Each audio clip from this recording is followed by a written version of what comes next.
Hello, hoopheads out there. This is Hoops Lounge Hangout. We're bringing an exciting show to you this week. On tap, we have LeBron James. He's coming back on the show. We're basically going to talk about this guy, what he's going to do after this year, what he means to his team, and LeBron James saga. We'll call it 3.0 at this point. On top of that, we have obviously our Naismith moment brought to you by Mark and our In the Post, where we're going to look at some of the All-Star festivities that went down. As always, my name is Phil. You can catch me on Sporting Phil Hoops on Facebook and Twitter with my two co-hosts. You saw him right there, Mr. Mota. Hey guys, glad to be back here.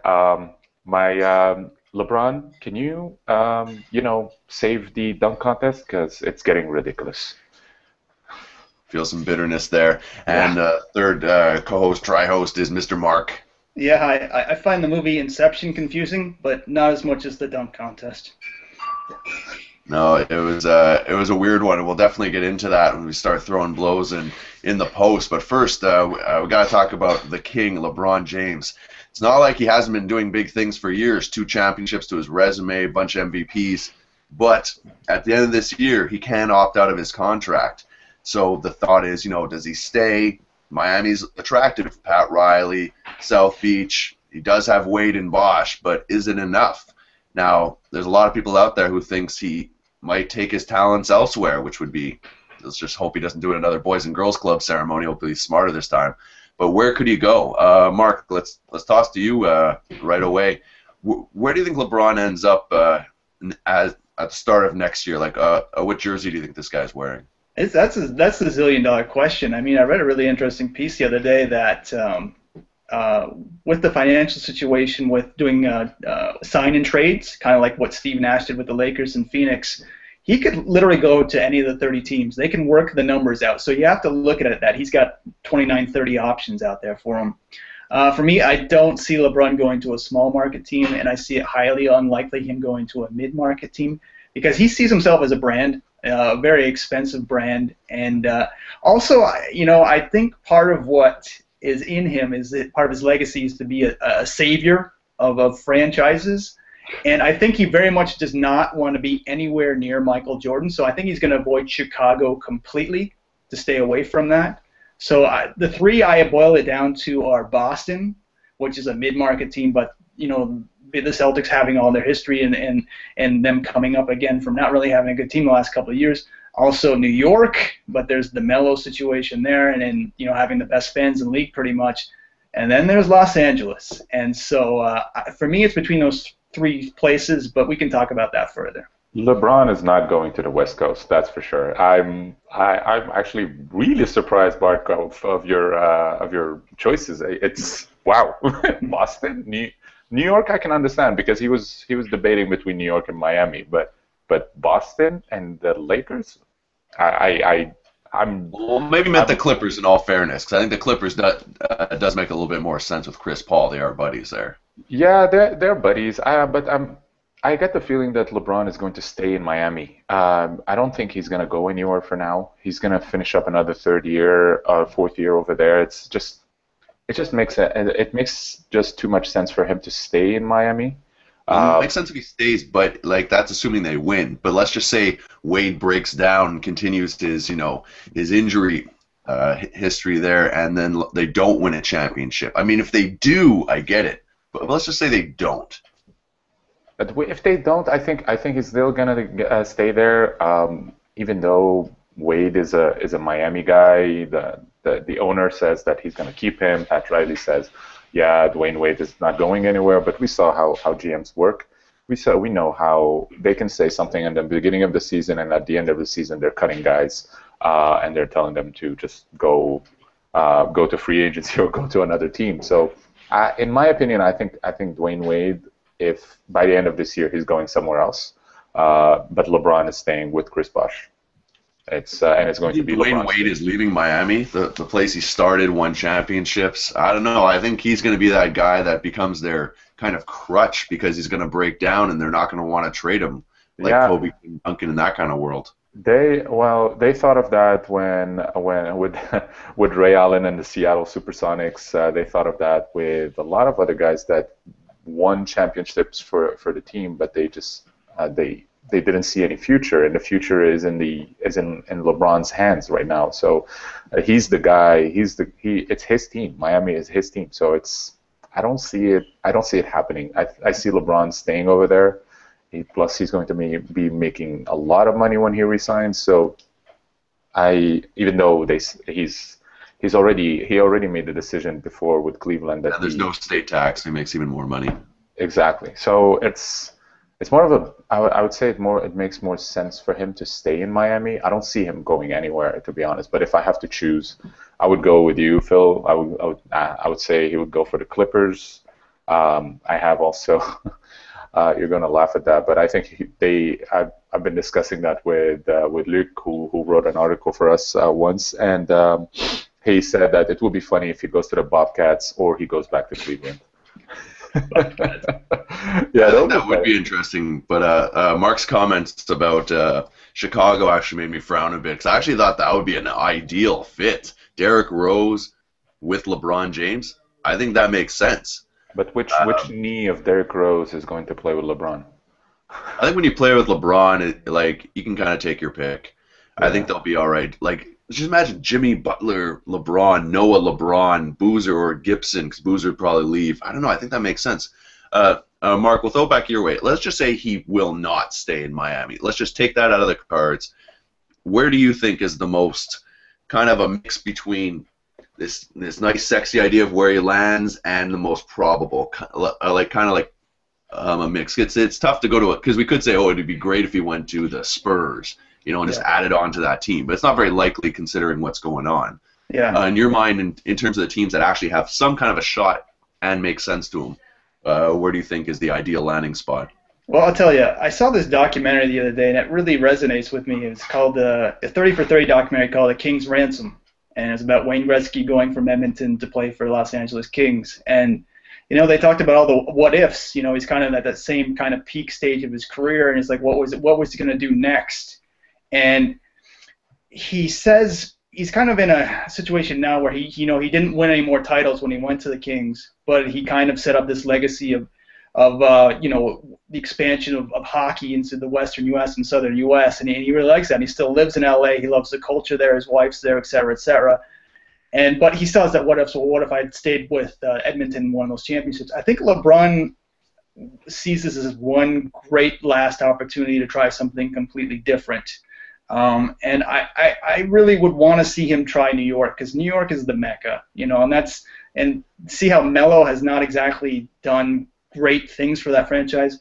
If Melo steps down and that opportunity arises to have him, re-rise them to their glory days, that would be really special for his legacy. So for me, if the chips fall in the right places, I would love to see him as a Knickerbocker.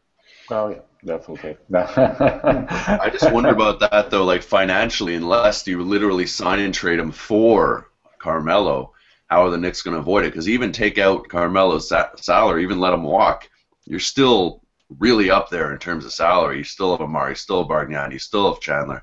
I mean, I don't think they can just outright sign him. I think they would have to convince Miami to do a sign and trade. And who the hell Miami's going to want outside of maybe Melo? Hardaway. Tim Hardaway Jr. That's true. I like Tim Hardaway Jr., but if you're Miami and you're trying to tell your fan base you just traded LeBron for Tim Hardaway Jr., I think you're in a lot of trouble. I think it would be interesting if they give away a package deal for LeBron. Obviously, it would be very tough, but I would You would have to start with Melo. I mean, if you're Miami and you're either going to save money to get another player, why are you going to take back broken players? Is who's the best out of them? Tyson Chandler, outside of Carmelo. If you trade Chandler, Shumpert, and Tim Hardaway Jr., is that with Bosch and a broken Wade really going to win? I don't know. I see LeBron. If it happens, if he goes to New York, it's not. Melo is not going to be in that trade because, like I said in our previous podcast, Melo is going to definitely be in a Laker next year. So to me, definitely a Laker and not a Clipper. He'd look like a good Clipper next to Blake. I think that would be nice. It looks like it, but I'm pretty sure that he's going to go for the Los Angeles and then the Lakers for it's just a better option for him. He's a great friend of Kobe, so it's you know I don't see a trade between LeBron for Carmelo happening for the Knicks. It's very very touchy. I See, see it. as you know, I'm a big trade guru. I always go with Yeah. these crazy ideas. I was actually thinking this one idea, considering it makes sense for both teams. Maybe Miami, just straight up, LeBron, Russell Westbrook, walk. Two, four. And I then, can't. and then Reggie Jackson gets to stay as the starting point guard, playing well. Then your forwards are Durant and LeBron. LeBron plays the 4, Ibaka plays the 5. You just destroy everyone. And then Miami's like, well, it's a young and up-and-coming point guard, signed for the next bunch of years. Mm-hmm. Him and Bosch, I could see that. An injured point guard though.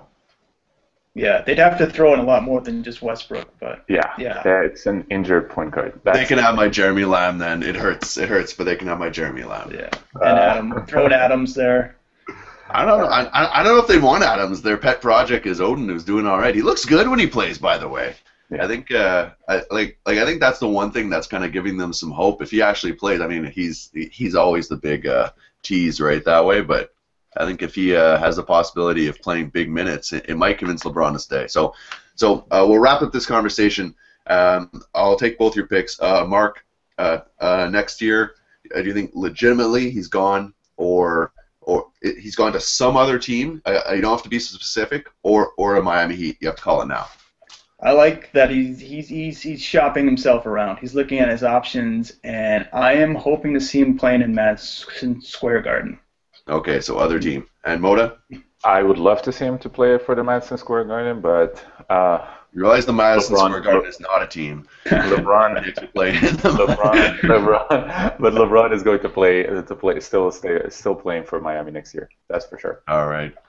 And I am going to say other as well. I think For the Bucks. the No. Bucks. I would love to see him on the Jazz. I don't know why. No, come on. But you know, if you I take think he takes he's that not smoke living in with a bunch of Utah. young guys on his back, and He's I not think living that's in a good Utah. start. Or he goes to No. the Pelicans, you know, like. South Although- Beach to Utah does not work. Although if you No, take it's the kinda Wayne cool. Gretzky example, he could go literally to Sacramento to expand what they're doing. Oh, over they have there. Rudy Gay. They don't need LeBron. They're good. Don't worry, they're good. They've got their hero now, and Rudy Gay. Yeah. All right, so- talk the game. And if All right, you so we'll if you jury gets him to Toronto, I'm just that blew We're my moving mind. there. We're all moving Yeah, there. yeah, we're moving there. Yeah. LeBron time, the T-Dot. I'd love to see LeBron and Drake and all those pregame. So who's your pick? Oh, I'm saying other. I think he's gone. I think they're going to fall on their face this year. And I think the fact that they lose means LeBron thinks the ride's over. You know, Wade's 31. It's not happening. Did you say if they lose or when they lose? If Yeah, I said if, but I don't see it. I just think that OKC and Indiana are too strong. I don't think that they're taking it this year. So I think because they're going to lose, he's going to be like, it's over. Well, Anyway, so we'll have to Golden see where State LeBron James ends up. This is always a fun conversation. Next part of this show, one of the parts I really like, in the post. Mark, do you want to let people know what's up on this episode? Yeah, so I've got this fancy new 24-second shot clock, and this is how it works. There's 3 questions, 3 for each guy, and from between Phil and Mota, they're actual questions, and neither of them have seen each other's questions. This is live on the air, and I'm going to give each of them 24 seconds to answer each other's questions. So let's start. This one's going to Mota first. And first question is, hold on a sec. This is all related to All-Star Weekend. That's our theme today. So to Mota, how do you feel about all of these teams in the skills competitions, in the dunk contest and such, the team atmosphere of it? I tend to find it really great. It's awesome to see those guys because you see most of the fans that how they watch it is they watch the game and it's always a rivalry. But then when you go into All-Star Weekend, it's you see them working together. It's awesome. You see like a sort of camaraderie. Kevin Durant just chit-chatting with LeBron, and then you have Damian Lillard with his rivals. So it's always great. Okay, Phil, your response. I think the team atmosphere is terrible. I hated it so much. It was so many skill competition with teams. Like some guys were straight up slacking. Like I don't know. Like I would hate to be the guy putting all the effort in there, and then your other guy's like, yeah, let's just walk through this. Or you're like, I don't know. The team like each just took the first. Well, what is those guys? You know, like that. All right. A bit of a challenge for you guys with these 24 second clocks. So, Phil. Adding up. Phil, your first question. Should the NBA bring Team Flight Brothers to the NBA All-Star Weekend? And how about a YouTube channel dedicated to professional dunkers? Ooh, well, I mean, Team Flight Brothers is kind of that already, right? Like a professional YouTube, professional dunking group. But I like it. I think they would be good. What I'd really like to see is kind of like a halftime show or Team Flight Brothers putting on shows and one their rep fighting against the top dunker in the NBA as a final one-on-one. Got it in. Mota? All right, I would love to have them there. I mean, it's been since 2003 that I didn't watch a good slam dunk contest. Ever since Jason Richardson won that dunk contest, ever since that time it became just a bad show. So yeah, bring in those guys because they know how to dunk, they know how to put up a show, and they know how to show their skills. Right on time. Well done, sir. Kobe time. Okay, and Mota, question number 2 for you. How painful was it watching Mailman Malone heave half-court shots during the group skills contest? Oh, that challenge was just terrible. I can't believe I stayed up until 4 a.m. yesterday to just watch that. You have no idea how painful that is, and I forced myself to stay up to finish it because I stayed up to watch it. You know, so it's just bad. It's just terrible. Especially Chris Bosh hitting 2 for 2 and 2 of 8 from 3. Never mind. Phil? Okay, well, I like that. Actually, I was calling the game. I called Chris Bosh's team to win both. Everyone's like, no. After that last in the finals, I'm like, no, he's going to drain it first. They're like, you're out of here. I'm like, nope. But no, that was painful. It made no sense. Like, the first 3 shots, they would get easy, and then they would just be wailing away at this half court, which had no significance to real play. I don't think it made any sense. Yeah. Okay, next question in round 2 is for Phil. What would make the All-Star Weekend as exciting as it was in the 1990s? Forcing players to be in every event and actually finding some way to make it seem like a competition and not just like, hey, we're a bunch of guys who are good at basketball. Let's just do stuff and pretend to be friends. Like they have to figure some way to make it seem like they're against each other instead of just pick up basketball. That would be my main focus. Mota, your response? I think the main approach for most of the guys for the All-Star Weekend is just for them to rest. I think it should be part of like the competition, just like in the MLB or something, just to make it more exciting, you know. But right now it's just becoming nobody is participating. It's like you get the feeling that nobody wants to participate. They're just going there to party, and this is what should be done. Cash money. Yeah. Okay, and now round 3. First question here from Mota. Was it just me, or did they spend way too long promoting tablets with the dunk judges?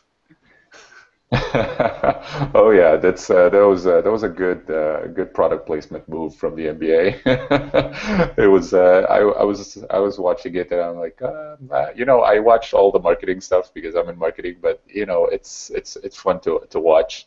But they did spend a little bit too much on that, you know, so it takes away from the competition. You guys are doing good here. Yeah. Phil, your response? My thing, like, it got me a little bit only because it seemed like a few of them were having trouble literally using it. But to me, the painful part was the judges. Like, I thought in years past they just put up numbers. I'm like, next. But like some of these guys trying to explain, like Dominique Wilkins explaining why he picked his things. I was just like, wow, I don't want to hear this. It was just like at a certain point, I was like, just give me your pick and that's it. And our final question today is for Phil, and I like to stump Phil with history questions. Because he knows I know nothing. And the question is, who won the 1984 inaugural NBA Slam Dunk Contest? Ooh, I know this one. Can I have like 3 choices? Yeah. Dr. J, Dominique Wilkins, or Larry Nance? Larry Nance, just because I've never heard of him. It was Larry Nance. Wow. You shot that one like Chris Bosh. Left-handed. Left-handed. All right. So, no more questions. Right. I like the actual 24-second thing. We should. That's definitely big challenge. Every day we with Phil's questions, and then we have the 24 seconds. It's actually it gets tougher. Good addition. Good addition. So now it's that time for considering some of us, aka me, need to get our NBA history on. We need to get Mr. Mark in with his Naismith moment. Mark, what do you have for us this week? Yeah, so in the Naismith moment, I look at things from NBA history, NBA culture, and Canadian basketball in honor of Dr. James Naismith, who invented this wonderful game that we talk about every week. And so today, as mentioned before, I'm talking about the 1984 Slam Dunk Contest, which is the 30th anniversary of today. And that was the first inaugural NBA dunk contest. And so I went through the history books. Basically, in 1976, the ABA was another league fighting with the NBA. They're like, how can we compete with these guys? And they had these high flyers like Dr. J and David Thompson. So they had a slam dunk contest in Denver, and Dr. J dunked from the foul line to win it. It was amazing. And so the NBA in '84 is like, we're kind of a fledgling league ourselves. What do we do? So they decided to incorporate it into their All-Star, because before, up to that point, it was just an All-Star game on the Sunday, and with like a little banquet on the Saturday. So what they did is they put in a slam dunk contest, they put in an old timers game, which took place after the slam dunk contest on Saturday night, and made a whole weekend event out of it. And interestingly enough, guess who was brought in as the commissioner of the NBA the day after the slam dunk contest? David Stern. So his first day in the league was the day after this. He was involved in getting it put together. Dr. J was brought in as one of the contestants, Dominique Wilkins, Clyde Drexler. They brought in a really interesting mix, nine guys. Ralph Sampson was 7'4". They want to have like tall guys, short guys, athletic, power dunkers, Orlando Woolrich. And you can watch it all on YouTube. I'll put a link up when I put the article up. But like they have the warm-ups up through the entire event with no edits. It's amazing. The crowd's going nuts. And they're like, most of these guys have never done anything like this before. Like Drexler's like, I've only dunked in games. I don't really think about the creativity aspect. It's for me to intimidate guys. So he's like, how am I going to impress the judges? One of the judges was Pistol Pete Maravich. One of the judges was a congresswoman in Denver. Like, it was a really eclectic mix. And you could see these guys like Jerry West in the crowd just sitting there, like, and it just like the roars from the crowd and then the applause Dr. J and these guys got. It was really special. And just to see how that synergy led to kind of a new era in the NBA, because from there they just kind of tried to be as creative as possible and grow the league that way and use the artistry of the players. That was very much an important moment for this league. And like I said, David Stern took the league over the next day, so that started the history that we've had the last 30 years. And sadly enough, we're not kind of at the same point. All-Star Weekend's more of a party atmosphere now, and the dunk contest kind of has fallen apart. But the history began there, and it's interesting to see where it's gone in the last 30 years. Right. Because it was competitive. When you look at extremely competitive. And all the stars played. Because when all the stars play, this is what I've been saying. Force them to do this. Yeah, it's crazy because yes, we get the charity part from the All-Star Weekend. I mean, yesterday they donated almost $250,000 for charity, but if you want to get more views, if you want people to actually get interest in the All-Star Weekend, back of the jerseys. Exactly. You need guys like LeBron. You need guys who since the 2003, you don't have any more big guys. Or well-known stars that are playing in the. Well, they have so much potential, right? Because if you saw all the stars that were around courtside, tons of like hip hop stars, everything. Yeah. And the halftime show was pretty cool with Kendrick Lamar. Yeah. I just thought it was like they have so much potential here. Just get your guys to go. And I think, and I don't see most of some guys like LeBron will say, no, I'm not a very creative dunker. I'm an in-game dunker. We saw all the videos. We know. Yeah. What And then he puts up all that stuff at practice to bring it off the wall. He's trolling. Are you kidding me? You know, it's not even. You know, it gets really. He's just making people hate him again. Like, he's just gone to that point now. People are like, oh, okay, we're okay with you after the decision. Now you're doing this? Like, why? Like, he should have just been doing these dunk contests ever since the decision, just to get the public appeal back. Even if he loses. Yeah, and if you watch LeBron's dunk contest when he was in high school in the McDonald's All-Star, he was phenomenal. Oh, he's totally lying. He knows how to dunk. He knows how to be creative. Yeah, absolutely. 360 dunks, between the legs dunks, off the backboard, everything. He did it all. But ever since 2003, I didn't see any good dunk contest. Ever since Nate Robinson started winning and Dwight Howard started winning, that was when I said to myself, we're going away that we're not going back. And then you have a guy like JaVale McGee who's participating in the dunk contest. I mean, you know, it's what happened to the good old, you know, exactly. What happened to the good old days of the dunk contest where you have Steve Francis, Vince Carter, Tracy McGrady, Michael Jordan, Dominique Wilkins, all those. You can list the entire names, and they were at some point in the league. They were the top 10. Chris Birdman Anderson. Yeah. But now you look at Chris Birdman Anderson, 27 He was tries. all right. He was a good dunker.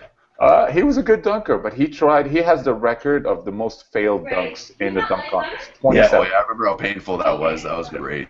Yeah. All right. Well, I guess we could say thanks to Marc's trip through history that David Stern's entry was brought in like a slam dunk, right? You got it, man. So terrible. Okay, so that's been a great moment for there. What do you guys have coming up this week for everyone? On my end, there was a piece that went up just on Friday night. It's really nice for you by Michael Grumberg on kind of NBA players now who are turning the corner towards being potential all-stars in the future. He listed about 8 guys and it looked kind of in detail of how they've grown as players the last year or two. So that's a really interesting read. There's a couple of what I'm doing is I'm slowly putting up my Naismith moments from the last few weeks, including really interesting links. Like, for instance, I talked about Steve Nash last week, and now he's got a piece on Grantland I want to share with you guys as well. Basically, a documentary of all the progress he's had to do medically over the last few months as he's trying to come back, and so that's really interesting. And as well, I believe Mota, you've got a piece you're working on as well. Yeah, I'm actually working on. I finished up my research on. I'm going to talk about the sneaker culture and how it came up and what's the big craze, because this year it's been a huge year. That guy had like 200 pairs. Yeah, it's been a year with a lot of sneakers, a lot of things. Like last week, the Kanye West shoes sold for almost $20,000, and wow. I want people to understand why people are actually spending that much money on it. So, well, speaking of Mr. Shoes and the All-Star, did you see Cliff Paul's shoes there? The checkers. Yeah. Did you like those or no? Yep. Yeah. I actually like them. It has an interesting style. All right, cool. And for myself, as always, I'm going to do my Off the Wire on Wednesdays, where I wrap up the top 5 stories to keep you guys in the know. Nice, easy reads, easy links, and much more. So, listen, I want to thank you guys all for another fantastic show. As always, wait, I got one thing I got to mention. Oh, my bad. There's another All-Star thing we missed. Our All-Star host, it's his birthday today. Thank you guys. A lot of love has been received Facebook and Twitter and all that, so thank you. I do this once a year for you guys, just be more. So thank you so much, guys. As always, a pleasure. Catch us every day on hooplounge.com. We're trying to bring you a bunch of new info, and subscribe to us on YouTube as well, so you get all the new videos sent right to you automatically. So from myself, Phil, Mark, and Mota, we thank you for joining us, and we'll catch you guys next time in the lounge. See ya.